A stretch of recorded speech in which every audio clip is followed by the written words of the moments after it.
Hello,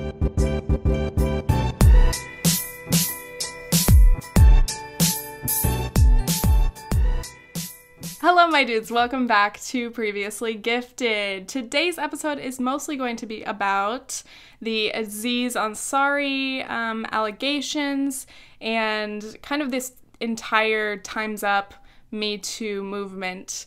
All of these stories coming out about Hollywood, mainly.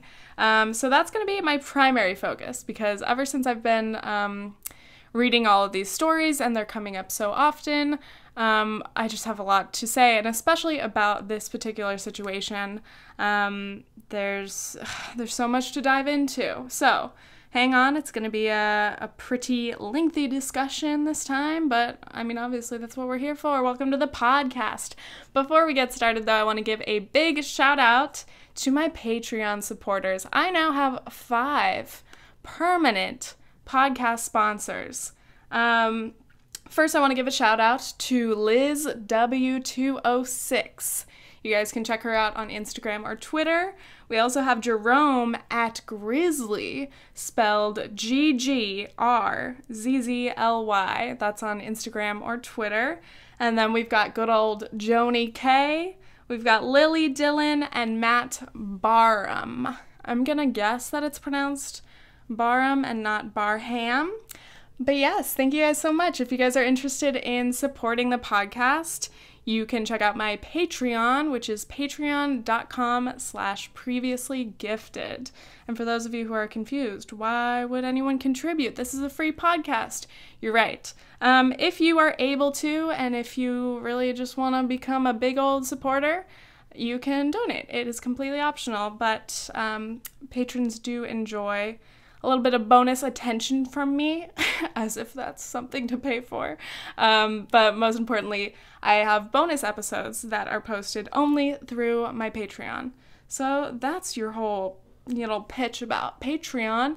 And now we can really get started. So I made notes and an outline for this because there's so much I have to say about this Aziz story.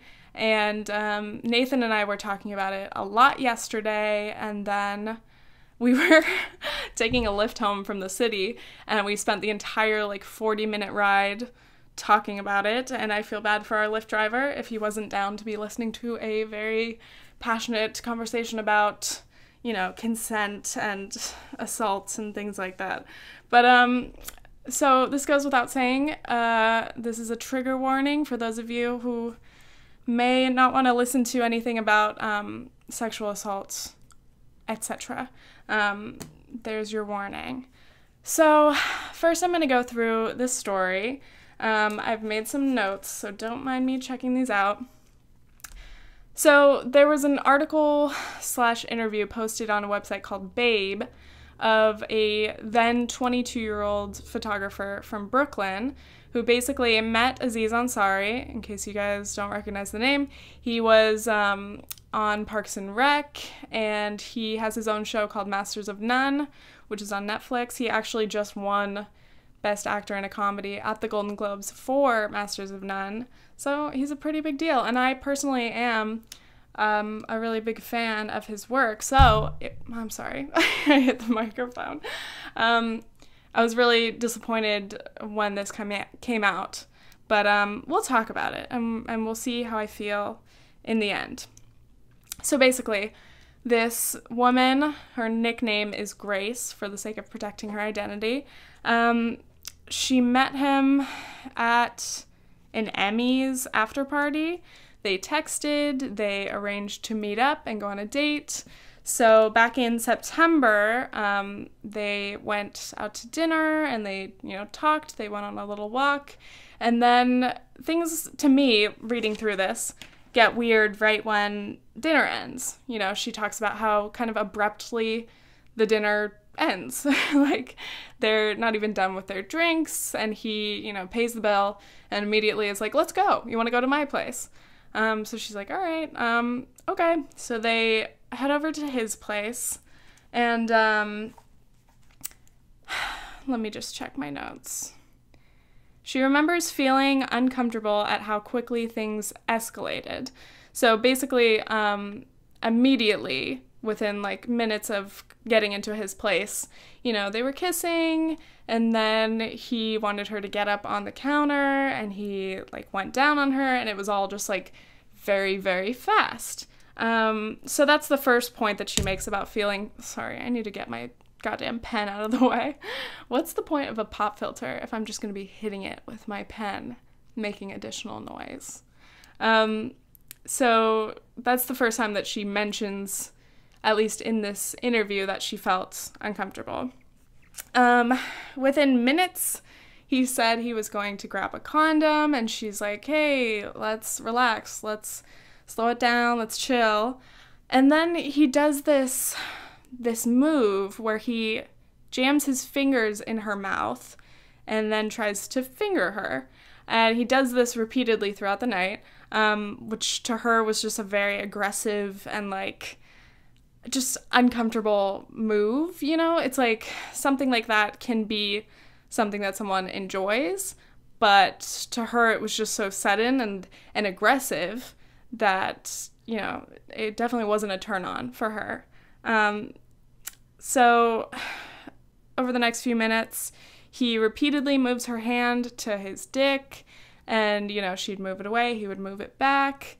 He kept following her around the apartment, so, like, it was like a game of cat and mouse. Like, she was trying to slow things down, she was trying to take a second to breathe, and he was just, like, following her, He was very much trying to get her to, touch his dick or whatever. He wanted to have sex. So soon she starts to pull away. She like kind of just like stops moving and stops reacting, thinking that he would get the hint and like notice that she clearly wasn't into it, at least as much as he was. So it's like this first part of the interaction at his place is just like, from what we hear from her, it was uncomfortable, it was rushed, and just strange how into it he was. He was so ready. Within minutes, he was ready to have sex with her. And okay, this is the thing. In this kind of situation, she's on a date with a celebrity, so that's exciting, and she's clearly interested in him, she's interested in his work, he's interested in her. But in this kind of situation, you have to pay attention to the power dynamic, because even though he may be interested in her, he wanted to go on a date, you're still, as Grace, this woman, you are in the presence of a celebrity. Now you're in his house, it's his domain, and he is setting the pace. So immediately, when you get back to his place, he wants to have sex with you within 10 minutes. Even for somebody that you're attracted to, and maybe she would have been interested in having sex with him or doing whatever, you need to be given time to adjust to the situation and to get comfortable with the person. I mean, just going out to dinner isn't going to make you want to have sex with someone immediately, necessarily. And that's the thing about a situation like this, is like, obviously it's personal. I can't even get into like what people are comfortable doing on a first date. Some people literally nothing. Some people a kiss. Some people a little bit of something. Some people are all right with having sex. It's completely personal, and that's why this is so uncomfortable to read, because I mean, in the interview in this article, she expresses how uncomfortable she felt. But, as a woman, I'm sure most people who have read this can just completely relate to this kind of situation where, I don't know, it's just off a little bit. And that's the thing, though, still, you are on a date with someone that you're interested in, and things may stumble a bit. It may be a little awkward or uncomfortable because things are new. You're trying to get to know a person. So it's not like people are expecting this kind of situation to be flawless without any awkward moments. But I'll continue reading in a minute and going through her story, but obviously it gets more uncomfortable. So let's take a breather and I'll be right back.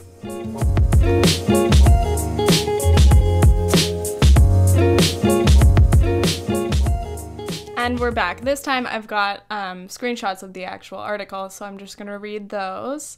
It says, Ansari wanted to have sex. She said she remembers him asking again and again, "Where do you want me to fuck you?" while she was still seated on the countertop. She says she found the question tough to answer because she says she didn't want to fuck him at all. I wasn't really even thinking of that. I didn't want to be engaged in that with him, but he kept asking, so I said, "Next time." And he goes, "Oh, you mean second date?" And I go, "Oh, yeah, sure." And he goes, "Well, if I poured you another glass of wine now, would it count as our second date?" He then poured her a glass and handed it to her. She excused herself to the bathroom soon after.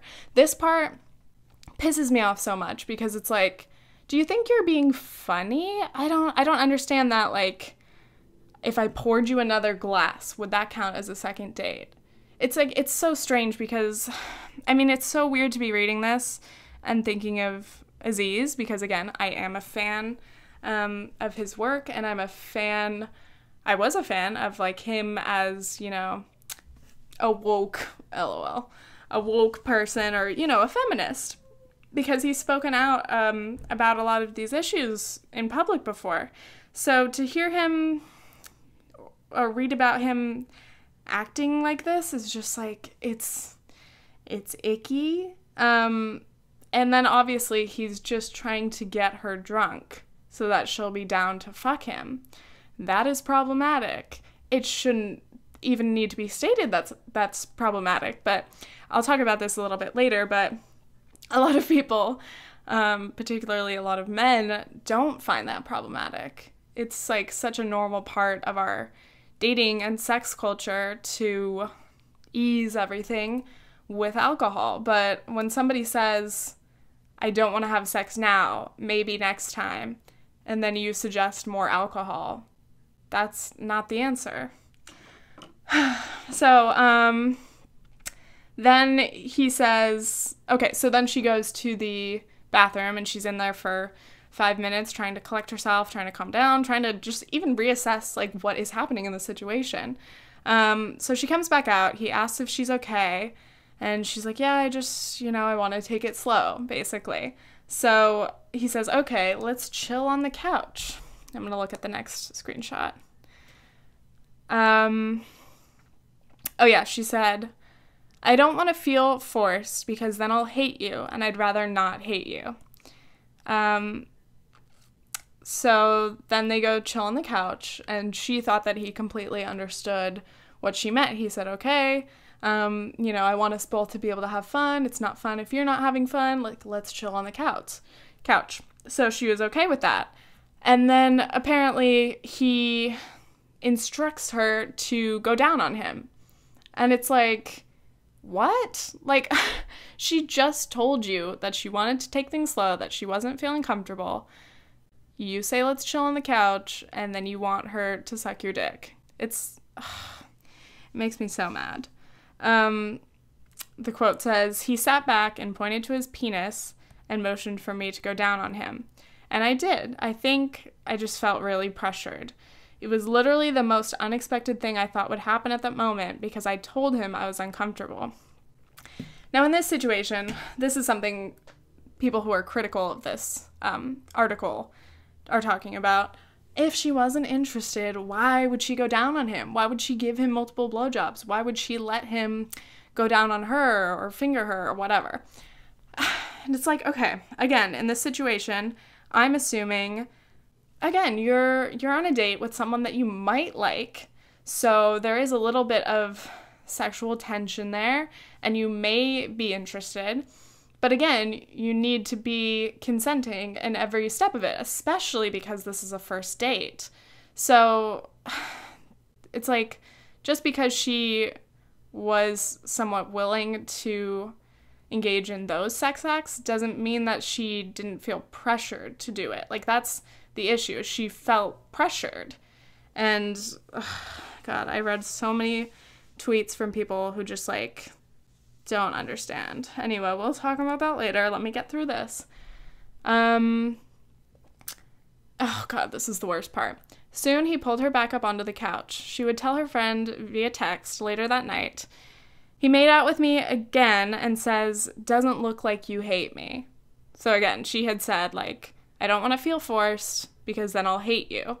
And then he, like, uses that back at her in some, like, trying to be cheeky response. And it's like, ew, that's gross. Because now he thinks it's all good, and he clearly couldn't tell that she was still uncomfortable, feeling obligated or forced to go down on him. And then he gives that response. Doesn't look like you hate me. Ugh. That grosses me out. So, also, I wanted to talk about the concept of, like, Netflix and chill, because it's interesting that she says she's uncomfortable. He goes, okay, let's chill on the couch. She was probably thinking, all right, great, we're just gonna chill on the couch. Might watch some TV, just, like, sit and pause all of this, like, you know, all the pursuing of sexual acts or whatever.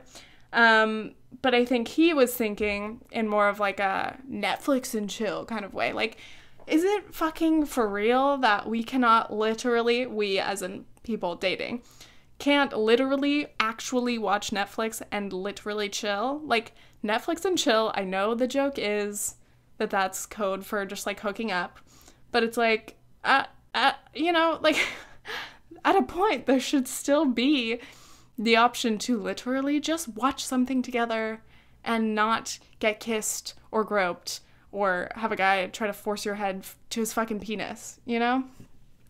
So that, like, that bothered me, because I think that's a common misconception of guys or just people in general. And again, when I say guys, I don't want to completely overgeneralize here, but I mean, the issue that Time's Up and, like, Me Too and these movements are mostly discussing is, like, I guess, typical heterosexual relationships. And most of the time, men are the perpetrators. Men can also be victims, but, you know, for the sake of this podcast discussion, I'm saying men, but I mean men who do these things, or people who do these things, because women are capable of, you know, pressuring people or forcing people to do sexual acts as well. But again, it's a generalization, so bear with me. So again, she says she's not ready. He says, how about we just chill, this time with clothes on? Oh, this was after he like weirdly takes out this like full-length mirror and like starts like jamming his penis against her and like looking at it. And that's just like, that is such a horrifying image. And to read that is so disturbing, because she says, like, you could see how into it he was, and you could see how completely not into it I was. And just, like, to have to literally, like, see yourself being, like, violated in that way, it's like, I mean, yeah, it is a violation to have someone's genitals smacking against you and you having to watch when you're not into it. So, again, she says she's not ready, and he says, how about we just chill, this time with clothes on? That's the thing also with Aziz and this story, is he goes back and forth from being this, like, super aggressive, like, in the article they refer to it as this, like, horny 18-year-old boy kind of attitude. Like, just like, oh, yeah, like, I'm gonna shove my fingers down your throat, and you're gonna fucking suck my dick. I'm gonna fuck you in this mirror. He goes from that to, like, oh, friendly, understanding guy who's like, I totally get you, we can totally just chill with our clothes on. And it's like, it's very weird. I think he definitely knows, like, he knows the boundaries of what he's not supposed to do, and he's just barely tiptoeing along what's considered, like, okay, or, like, what's, you know, kind of a blurred line.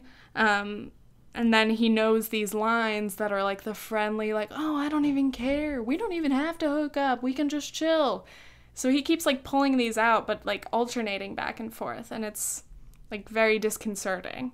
So you can understand how in a situation like this, Grace would be like, okay, fine. We've got a moment. Maybe he'll actually leave me alone. Like, physically, maybe he will just let us sit and chill out for a minute. So then she gives him another chance to mellow out. But time and time again, over this, like, pretty short interaction, like, this has been happening for however long that they've been at his place, but apparently it was like a short amount of time. From the minute they walked in the door, he was trying to fuck her. And she's just trying to get him to pay attention to her verbal and nonverbal communication and just, like, let them fucking sit for a second. So he posed this. He says, let's just chill with clothes on. Then they get on the couch, and soon enough, he's kissing her, sticking his fingers in her throat, trying to undo her pants. Again, it's like, what? By now, what part of this could you, as a man in his 30s, who's definitely dated before, who apparently understands, you know, sex and what's fair and what's not fair and feminism, whatever. Just as a decent person who understands how sex is supposed to work, how the fuck can you pretend like you don't understand? You know, like, if you can't read body language, if you can't listen to what she's saying and translate those, I don't feel comfortable with this, I don't want to hate you, I don't want to feel pressured, if you can't translate those statements into a no, then you're a fucking idiot. Or you're just completely ignoring it. And we don't know what the situation is in this case. Is Aziz just so, I don't know, dumb that he isn't realizing that she's comfortable in this? Is he really misreading all of these signals? Or is he just ignoring it and doing what he wants to do? That's the question. So finally she's fed up, and she gets up, she gets her phone and says that she's going to call a ride home, and he offers, no, I'll get your car, and makes her fucking take the name Essence, which is a name that he used in Masters of None, like as a code name. And it's like, what the fuck kind of weird ass flex is this? Like, that makes me like so mad that he like would pull out his like dumb, like, oh, I'm gonna make you use my code name for my show. It's just like, the fuck, dude? Like, you clearly don't understand the night that she just had, because you're here like making jokes and still trying to convince her to stay when she's like, she's expressed so much discomfort. It's just like, it's really, really weird. Again, let's take another little break, and we will be back soon. I'll be giving my commentary. We're pretty much done reading through the article. I know this has been like a really long explanation, but you guys can read the article on Babe if you are interested. I definitely think it's worth reading yourself, because you really get the full, you know, the whole situation from Grace's perspective. But yeah, let's take our break.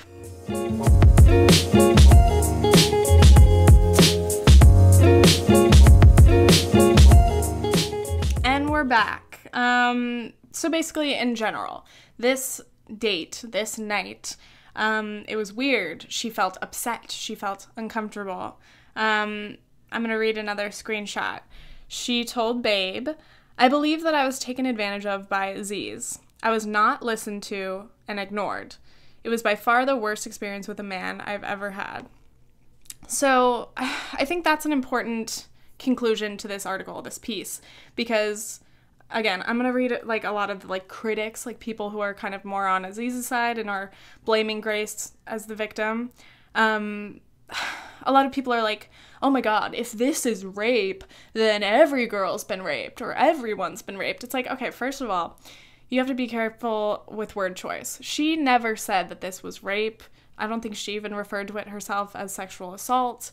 She basically just kept this umbrella of like, I feel like I was taken advantage of, I wasn't listened to, I was ignored, and it was a terrible experience.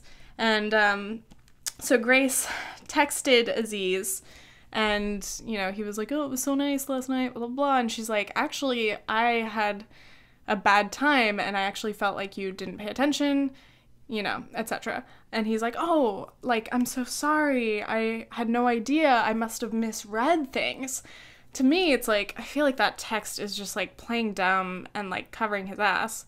You know, I can only speculate because I don't know what he was actually thinking. But it just seems like such a fucking bullshit excuse to say that you, as a fully grown man, who I'm sure has experienced dating, couldn't tell that this woman felt uncomfortable and was not as willing as you to engage in these various sex acts. It's just like, oh, I was misreading all the signs. What? Okay, so this is kind of the thing I want to get into. I've seen a lot of people tweet about kind of dating culture in response to this, and basically how our sex has become like this, yeah, like a chase. I mean, that's the whole thing. When we're kids, like, women, girls are told if a boy chases you around, if he's mean to you, if he picks on you, he likes you. And then if a girl plays hard to get, she likes you. So then with that ingrained in our minds, when we're dating and when we're having sex, some people still think that those rules somehow apply. Like, that's the way to behave. Like, oh, if a girl's playing hard to get, she wants it, dude. You just have to try harder. No. That is so fucking wrong. But apparently a huge amount of people don't find anything wrong with what happened with Aziz. And they're calling this girl, you know, they're referring to Me Too and the Time's Up movement, and especially this situation, a witch hunt. Nothing happened. They're just trying to blacklist all the men in Hollywood. No, we're trying to raise awareness. And if guys really truly are this clueless and cannot tell that what they're doing makes women uncomfortable or makes their partners uncomfortable, then this is the time to educate them. This is the time that men need to shut up and listen for a second and read an article like that, not discount it immediately. Read it and try to understand that in this situation, Aziz's actions may be similar to what a lot of guys are used to doing. They're used to chasing a girl around. They're used to, you know, they think the sexual tension is built up during a date and they rush home. And literally it's portrayed in movies where people rip each other's clothes off and it's this passionate, immediate thing and you're fucking on countertops, and everything that they've seen in movies or porn or even their own dating life reflects that. And it's like this like super aggressive, weird kind of sex. And it makes you forget that you need to pay attention to the other person. So that's the thing. A lot of guys have probably not even read this full article, to be honest, but they've seen, you know, the headlines about this and they're like, wow, so everybody's a sexual assault victim now? All girls are being assaulted if a guy wants to just hook up with you? It's like, just get your fucking head out of your ass for a second and try to listen. So this is a tweet I saw. It was part of a thread. At Arnessa, Arnessa, in case you want to look up this tweet. This isn't new. Men have been raised to believe that they can break women down into having sex with them. They can get us drunk enough. They can plead and guilt us into it. They can chase us and exhaust us until we do whatever they want. It's in almost every romantic movie ever. And this tweet for me was like spot on, because it's like, okay, in this situation, Aziz, I don't think he raped her, but he definitely pressured her. He definitely was unrelenting in his pursuit of her. He definitely didn't ask for consent, and he crossed a lot of lines. That's the hard thing. It's like just like I don't want to say like what is or isn't rape or sexual assault, or, you know, like I don't think I'm the person to define these things, if that makes sense, because a lot of people argue about what counts as assault. At what point does something count as harassment, and at what point does it become assault? I don't know. I don't think I'm well versed enough in all of this to be able to say. But that's the thing, is like, so people reading this, some people are like, he didn't rape her, like they're just at home and she was willing because she let him kiss her. She went into his house. Like, if a woman's gonna go into a guy's house after a date, of course he's gonna expect to have sex with her. It's like, what? No, that expectation is a problem. Expecting that you're owed sex just because you went on a date with a woman and now she came back to your house, nothing should be expected. And that's the crazy important thing about consent and getting what a ton of people refer to as enthusiastic consent. That's the yes. That's the, yeah, let's do this. It's like, it can be verbal, it can be nonverbal, it's body language. You pay attention to how the other person is, you know, leading actions. It's like, that's the tough thing. It's like, a lot of people were like, if she was so not into it, why didn't she say no? she didn't say no, therefore she must have wanted it or been okay enough with it. Do girls not know how to call cabs anymore? That's something I've seen. And I'm like, you cannot understand, apparently, what it's like to be a woman. And there are just so many factors going on. You're in a man's house and there's like a safety element. You know, you never know how someone's going to react. Some girls and women are killed for saying no, for rejecting a man's sexual advances. And you may be like, okay, this is Aziz Ansari, he's not going to kill you. But you never know. And as a woman or as anyone, in these situations, you have to be careful. And you may want to say no, or you may want to just slow things down, see how the rest of the night goes. Again, like I said, I feel like maybe there's a possibility she would have been down to hook up or more willing to do these things. She would have, you know, had a chance to consent if he wasn't already in the middle of trying to do something, you know? He didn't even give her the chance to, like, say a yes or a no. So then she relied on nonverbal communication, largely, or saying things that weren't, like, a direct no, because, I mean, honestly, like, it's not often that we say direct yeses in forms of consent. I mean, some people are super into that, you know, whatever you like to do. Some people prefer to non-verbally express that they're into it. But I feel like the same goes for saying no and denying consent. It's like, it's more rare for people to say, no, I don't want to have sex with you. You know, people say it in other ways, like, I'm tired, how about next time? Or, you know, there are any number of things that imply a no, and that should be obvious. It's not a maybe, it's not a convince me, it's not a mixed signal. That's something that's so frustrating about this, is like, guys read it and they're like, I don't understand what the situation is. And some women too. I've seen lots of women about the situation saying, she was sending mixed signals, whatever. So people are saying mixed signals. It's like, no. If there are so many no's in there or things that would imply a no, it's a no, you know? Like, it's not mixed. Ooh, do you want to have sex? A lot of this is saying no, but some of this is saying yes. She's going along with some of these actions. It's a no. It's not a mixed signal. So, I'm going back to my notes because I had other points I wanted to make. So yeah, it's like, some people were like, if this is considered assault, then every woman has been assaulted. Wow. First of all, yeah.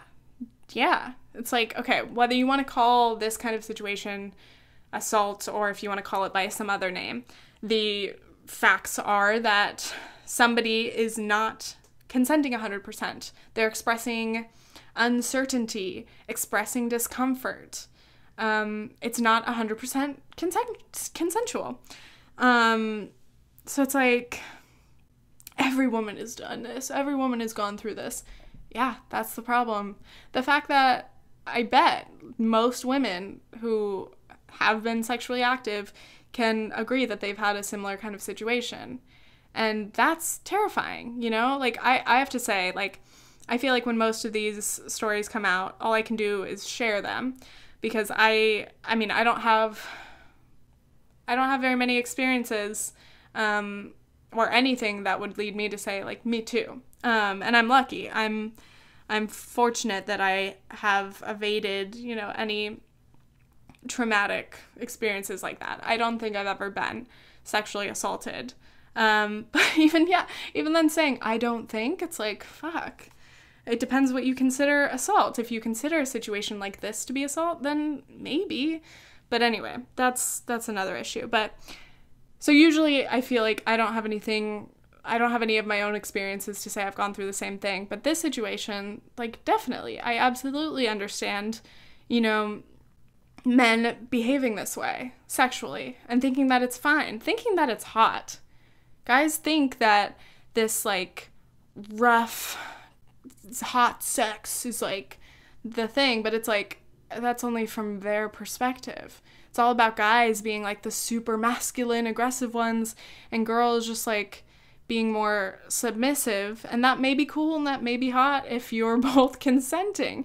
But if this is a first date and it's like this dynamic where she wasn't into it, she wasn't down, then it's not hot. It's fucking terrible.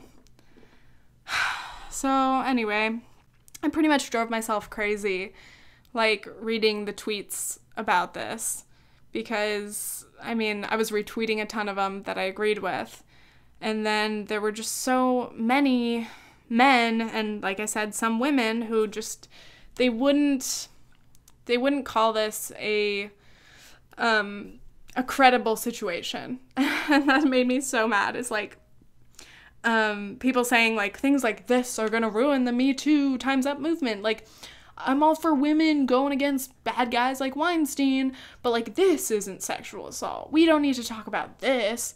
And it's like, yeah, that's the problem. I think it was Claire.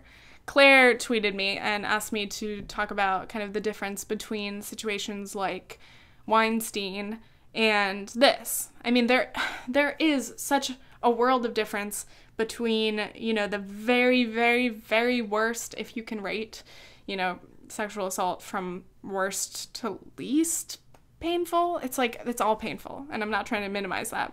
But, you know, there are more extreme situations, and I guess even, I don't know, I would call this a more minor situation, but it's still serious. So again, be careful with, like, what I'm saying.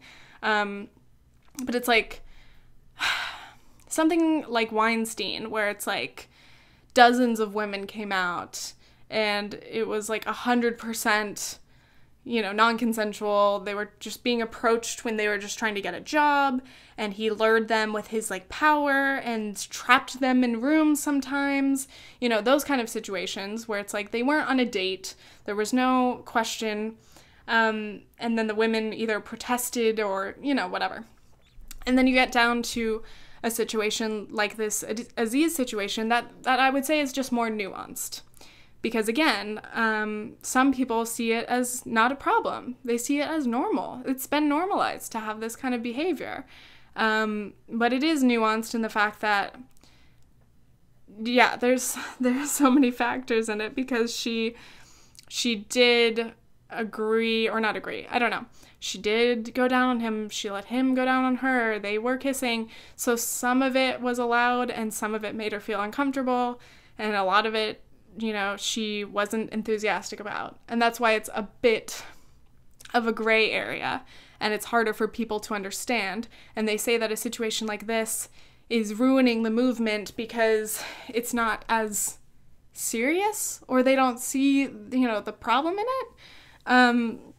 And it's like, someone doesn't need to be assaulted or raped, you know, in the most extreme way for it to be as scarring, you know? Like, she said that was, like, the worst night of her life. That was the worst experience with a man she's ever had. And I don't think that anyone can discredit the way that that night made her feel. So it's like, oh, I need to take a breather, and my camera is about to pause. So let's take a break.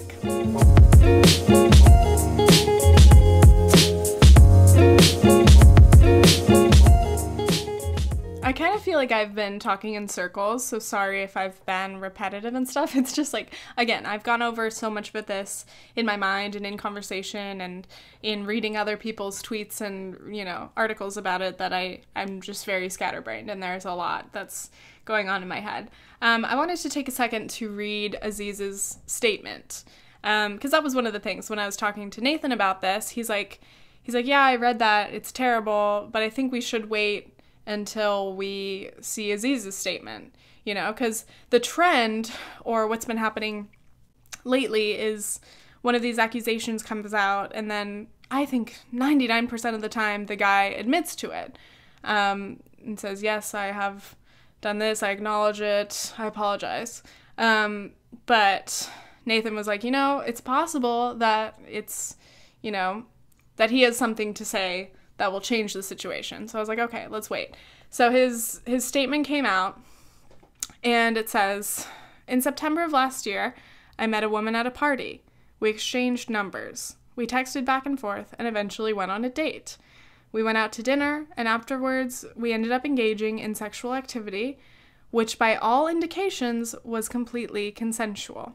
That's a weird statement, first of all. It's like very, very blunt, short sentences, and it's all we, which like implies consent, you know, because he's talking for both of them, as if everything they did together was completely, you know,